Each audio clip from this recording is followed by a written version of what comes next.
महत्वाची घडामोड मंत्री नितेश राणेंचं एक वक्तव्य समोर येते। निधी वाटपात महायुतीत प्रथम प्राधान्य भाजपला, मग मित्र पक्षांना, असं वक्तव्य मंत्री नितेश राणेंनी केलंय।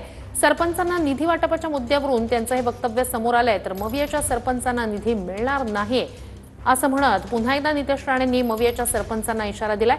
मवियाचं वर्चस्व असलेली गावं टार्गेट करा, त्यांना गाडीत बसवून भाजपमध्ये प्रवेश द्यायचा कार्यक्रम करा, असंही नितेश राणेंनी म्हटलंय।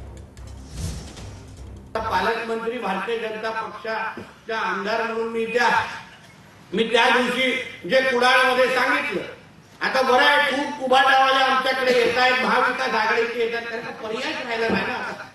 कारण जे काय आमच्या भारतीय जनता पक्षाचे नाही, पहिलं प्राधान्य भारतीय जनता पक्ष आणि मग आमचे महायुतीचे पक्ष। पण जे आमच्या भारतीय जनता पक्षाचे सरपंच नाही त्यांना निधी भेटणार नाही, अधोरेखित नाही, विशेष नाही।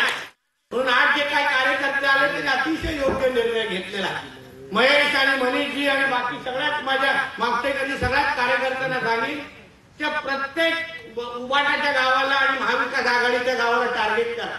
गावात तिकडे त्यांना सांगा का कशाला राहताय तुम्ही, मिळणार नाही ते विकास निधी तुम्हाला, काय होत 1 रुपयाची निधी मिळणार नाही, चला या गाडीत बसा, पट्टे घालून घ्या आणि विषय संपवा, कार्यक्रमच तेवढा।